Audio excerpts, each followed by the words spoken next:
अब देखिए half wave rectifier, half wave rectifier यहाँ पर क्या होता है, ऐसा कोई भी रेक्टिफायर बताया था आपको हमने शॉर्ट में कि रेक्टिफायर का मतलब यहाँ पर क्या है। देखिए रेक्टिफायर का मतलब यहाँ पर क्या होता है कि जो डिवाइस एसी को डीसी में कन्वर्ट करता है उसे हम लोग यहाँ पर कहते हैं रेक्टिफायर। ठीक है, हाफ वेव का मतलब बताया था आपको हमने कि जो अल्टरनेटिंग करंट को हाफ वेव डीसी में कन्वर्ट करे। ठीक है ना, मतलब कि अगर हम उसे फुल एसी दे रहे हैं, पूरा उसको हम एसी करंट दे रहे हैं तो हाफ डीसी में कन्वर्ट करें। बाकी आपको हाफ डीसी क्या होता है आपको बता चुके थे पहले अपने प्रीवियस लेक्चर में। ठीक है, देख लीजिए फिर भी यहाँ पर एसी में जैसे अगर हमने यहाँ पर ऐसे कर दिया,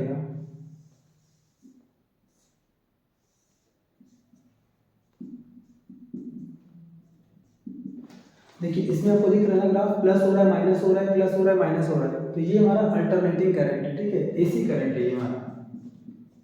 और अगर हम इसको ऐसे कर देते हैं हाफ फिर जीरो फिर हाफ फिर जीरो फिर हाफ, अगर ऐसे करके मतलब शुरुआत का हमने दिया प्लस, यहाँ पर प्लस है, बाकी जो नीचे का माइनस है वो यहाँ पर जीरो है, फिर हमने यहाँ पर दिया प्लस, फिर यहाँ पर प्लस, फिर जीरो, मतलब कि अगर हम बात करें 1 2 3 4 फोर वेव की बात करें तो फोर वेव्स में हमें सिर्फ यहाँ पर दो मिला है, 1 2 3 4, 1 2 नीचे से आ रहा है, यहाँ पर ऐसे जीरो है, 3 प्लस में जा रहा है, ये भी प्लस में जा रहा है, चौथा जो वेव है वो नीचे आ रहा है और ये जीरो जा रहा है, तो इसको हम यहाँ पर क्या बोलते हैं, this is called half, half DC कहते हैं। ठीक है, इसको ओवर टाइम में, तो ये पूरा तरीका होता है। ठीक है ना, ये पूरा तरीका होता है डीसी और एसी का।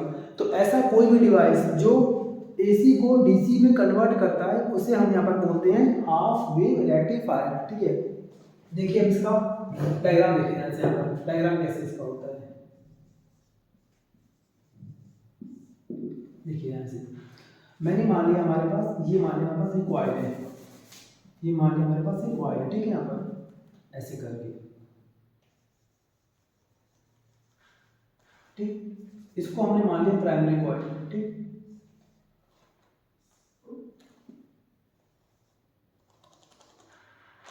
ऐसे करके, ठीक है, और हमने यहाँ पर लगा दिया ऐसे सिंबल एक लगा दिया एसी का, मतलब कि यहाँ पे हम लोग अल्टरनेटिंग एसी करंट को फ्लो करेंगे। ठीक है, अच्छा प्राइमरी कॉइल, ठीक, और इसके पास हमने कुछ कोर आयरन की प्लेट लगा दी, कोर आयरन की प्लेट लगा के हमने यहाँ पर एक और लगा दिया कॉइल,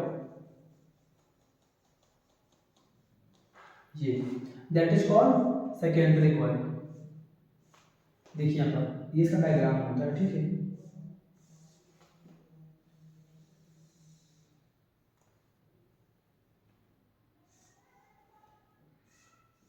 ठीक, ये हमारा क्या है, सेकेंडरी कॉइल, ये प्राइमरी कॉइल और ये सेकेंडरी कॉइल। ठीक है, चलिए मैं यहाँ पे लिख दे रहा हूँ, this is primary coil and this is secondary coil. ठीक है, अब इसके बाद से हम यहाँ पर लगा देंगे एक डायोड, पीएन जंक्शन लगा देंगे। ठीक है, यहाँ पर तो मैंने यहाँ पर ऐसे बना दिया सिंबल ऐसे करके, ये आपको पता है ना कि अगर हम बात करें ऐसे सिंबल की बात करते हैं हम लोग ऐसे करके यहाँ पर, तो इसको ट्रायंगल वाले पार्ट को बोलते हैं पी, पी टाइप, इसको बोलते हैं एन टाइप। ठीक है, तो हमने यहाँ पर ये लगा दिया कॉम्बिनेशन, इसको मैंने मान लिया डी, डी का मतलब यहाँ पर क्या है, डायोड है, डी का मतलब यहाँ पर है डायोड।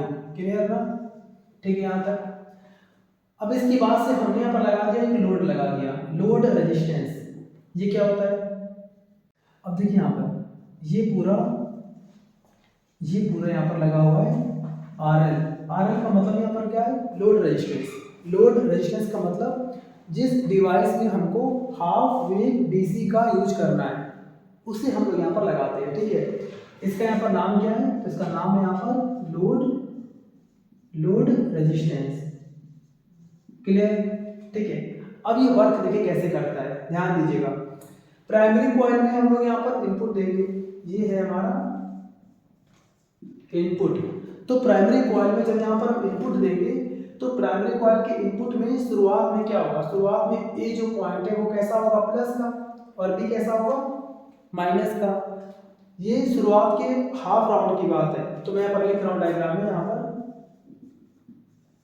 इनिशियली हाफ राउंड, शुरुआत के हाफ राउंड में, शुरुआत के हाफ राउंड में ए कैसा है, ए है प्लस का और बी कैसा है यहाँ पर, बी है यहाँ पर माइनस का। क्लियर ना? ठीक, अब देखिए यहाँ पर क्या होगा, जब ये प्लस का है और जब ये माइनस का है, ठीक, तो हमने यहाँ पर इनपुट दिया और यहाँ पर हमने आउटपुट दिया, ठीक है। तो इस केस में हम लोग यहाँ पर ग्राफ यहाँ पर ड्रॉ करेंगे, ठीक है, ध्यान दीजिएगा। चलिए, तो शुरुआत में जब ए प्लस है और बी माइनस है, तो इसका हम यहाँ पर ग्राफ यहाँ पर ड्रॉ कर रहे हैं, इनपुट और आउटपुट, ध्यान दीजिएगा। हमने यहाँ पर ड्रॉ कर दिया इनपुट आउटपुट।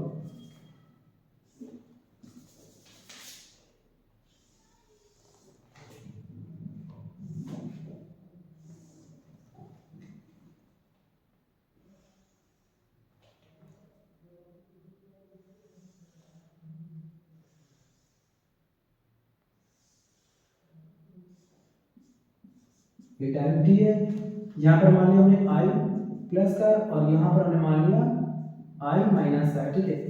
तो देखिए ध्यान से, आपको यहाँ पर दिख रहा है दो ग्राफ ना, यहाँ पर आपको दिख रहा है दो ग्राफ, यहाँ पर दो ग्राफ। ये जो ग्राफ दिख रहा है आपको ऊपर वाला, ये है हमारा इनपुट ग्राफ, ठीक है, और ये ग्राफ है हमारा आउटपुट ग्राफ। ये इनपुट है और ये आउटपुट ग्राफ है, ठीक है। ध्यान दीजिएगा, ऊपर वाला ग्राफ कौन सा है, इनपुट ग्राफ है, और नीचे वाला ग्राफ कैसा है, आउटपुट ग्राफ है। तो अभी हमने शुरुआत में यहाँ से लेकर और यहाँ तक दिया है हमने, ये हाफ राउंड हमने यहाँ पर इनपुट किया, ये हाफ राउंड हमने यहाँ पर इनपुट कर दिया। तो इस वाले हाफ राउंड में क्या होगा, इस वाले हाफ राउंड में ए कैसा हो गया प्लस का, बी कैसा हो गया माइनस का। तो अगर ए प्लस है और बी माइनस है, तो अब हम बात करते हैं पीएन जंक्शन की बात करते हैं, डायोड की बात करते हैं, पीएन जंक्शन की बात करते हैं। तो पीएन जंक्शन में ये पार्ट होता है पी और ये पार्ट होता है एन। जो ट्रायंगल बना है वो पी है और जो लाइन बना है वो एन है।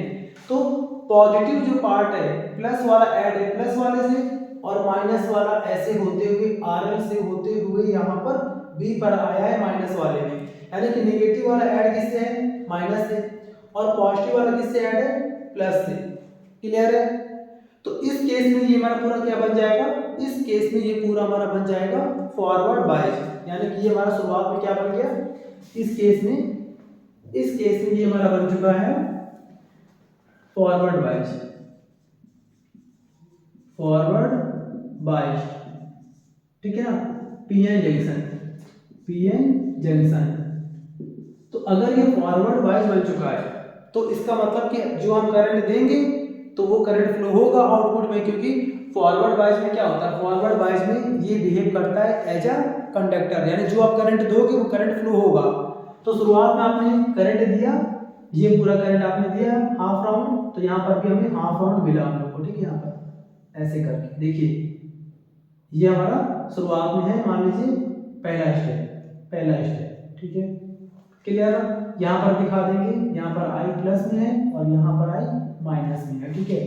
शुरुआत डीसी है तो माइनस में आना नहीं है, तो शुरुआत में आपने करंट दिया, शुरुआत में हमें करंट मिला।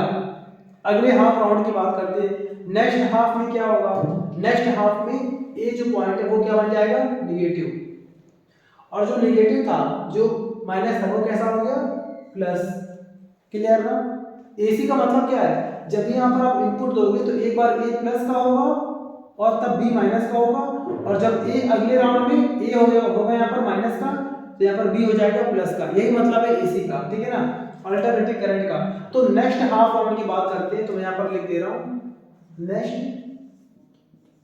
नेक्स्ट हाफ राउंड, अगले हाफ राउंड की बात करते हैं। तो अगले हाफ राउंड में क्या होगा, ध्यान दीजिएगा, मैं यहाँ पे लिख दे रहा हूँ अगले हाफ राउंड के बारे में, ए और बी। ए कैसा हो गया माइनस का और बी कैसा हो गया प्लस का, यानी कि जो शुरुआत में हुआ था हाफ राउंड में उसका यहाँ पर उल्टा हो चुका है। ए यहाँ पर हो गया है माइनस का और बी यहाँ पर हो गया प्लस का। अब हम यहाँ पर ये ध्यान देंगे, ठीक है ना। चलिए मैं इसको ऐसे कर देना समझने के लिए, ठीक है। यहाँ पर अब ये हमारा बन चुका है पूरा ए माइनस और बी प्लस। अब क्या होगा ध्यान दीजिएगा, जो पी वाला पार्ट है, जो पी पार्ट है ट्रायंगल वाला, तो पी पार्ट किससे ऐड है माइनस वाले से, तो ये ऐड है माइनस वाले से। और जो इसका एन पार्ट है, लाइन खींचा है एन पार्ट, ये एन पार्ट किससे ऐड है प्लस वाले से। तो क्या बोलते हैं इसको हम लोग, इस केस में ये हमारा क्या बन जाएगा पूरा रिवर्स बायस। इस केस में हमारा ये क्या बन गया reverse bias PN junction. Clear है ना। तो अब जब ये रिवर्स बायस बन चुका है तो रिवर्स बायस में क्या होता है, रिवर्स बायसिंग में करंट फ्लो नहीं होता, जो भी आप करंट वहां पर दे रहे हो वो करंट फ्लो नहीं होगा, क्योंकि रिवर्स बायस में वो पीएन जंक्शन एक्ट करता है एज अ इंसुलेटर, ठीक है ना। तो इसमें करंट फ्लो नहीं हुआ, इसमें करंट फ्लो हो गया। तो अगले हाफ, ध्यान दीजिए ग्राफ की बात करते हैं, तो अगले हाफ में हमने करंट दिया, हमने तो यहाँ पे करंट दिया पर हमें करंट नहीं मिला, क्योंकि ये काम नहीं कर रहा है, ये क्या बन चुका है यहाँ पर रिवर्स बन चुका है, और रिवर्स बायस में करंट फ्लो नहीं करेगा। तो अगले हाफ में ये करंट फ्लो नहीं करेगा। तो जैसे हमने यहाँ पर हाफ दिया राउंड यहाँ से यहाँ तक, तो हमें करंट मिला 0। ये देखिए ये है सेकेंड स्टेप, सेकेंड हाफ मतलब अगले हाफ और ये हाफ में। तो इसमें हमने करंट दिया माइनस में, लेकिन ये कैसा यहाँ पर क्या हो गया 0 हो गया, क्योंकि यहाँ पर ये काम कर रहा है रिवर्स में। तो मैं समझाने के यहाँ पर लिख रहा हूँ कि इसमें काम कर रहा है फॉरवर्ड बायस, इसमें काम कर रहा है रिवर्स बायस। रिवर्स बायस काम कर रहा है इसीलिए करंट फ्लो नहीं हो रहा है। अगले हाफ में फिर से यहाँ पर क्या बन जाएगा प्लस, फिर यहाँ क्या बन जाएगा माइनस, फिर करंट देंगे तो फिर करंट फ्लो होगा, तो करंट देंगे तो करंट फ्लो हो जाएगा। अगले हाफ में फिर से क्या बन जाएगा रिवर्स, तो यहाँ पर क्या बन जाएगा फॉरवर्ड, अगले में फिर से क्या बन जाएगा रिवर्स। तो इस तरह से ये इनपुट और ये आउटपुट है। तो जो आप करंट यहाँ पर दे रहे हैं उसमें से आपको आधी क्वांटिटी में करंट मिल रहा है, वो भी डीसी फॉर्म है, क्योंकि पीएन जंक्शन एक डायोड का काम करता है, ये डीसी करंट देता है। तो यहाँ पर क्या बन गया डीसी, और कौन सा डीसी हाफ डीसी। आपने दिया 1 2 3 4, आपने यहाँ पर दिया 1 2 3 4, और यहाँ पर कितना मिला, केवल आपको यहाँ पर 1 2 3 और 4, केवल यहाँ पर आपको केवल पहला और तीसरा ही आपको करंट दे रहा है, बाकी दो चौथे और दूसरे नंबर के जो वेव हैं वो 0 पे आ रहे हैं। तो इस तरह से क्या करते हैं हम लोग, एक कंप्लीट एसी को डायोड की हेल्प से हम लोग यहाँ पर कन्वर्ट करते हैं हाफ डीसी में, और इसका नाम क्या पर क्या था हाफ वेव रेक्टिफायर, जो एसी को डीसी में कन्वर्ट करता है। और कैसे कन्वर्ट करता है, हाफ क्वांटिटी में, that is called half wave rectifier, और इस प्रोसेस को बोलते हैं हम लोग रेक्टिफिकेशन, ठीक है ना। अब आपको अपने नेक्स्ट आपको मिलेंगे वीडियो में जिसमें आपको अच्छे से एक्सप्लेन करेंगे एसी टू कंप्लीट डीसी, मतलब कि उसका यहाँ पर हेडिंग का नाम होगा फुल वेव रेक्टिफायर, ठीक है ना। तो ये बोर्ड एग्जाम में बहुत ज्यादा क्वेश्चन पूछा जाता है, इसको अच्छे से प्रैक्टिस कर लीजिए। मेन यहाँ पर इसके ग्राफ है और ये इसका सर्किट डायग्राम, ठीक है ना, ये इसका हो गया यहाँ पर सर्किट डायग्राम, ठीक है ना। Thank you.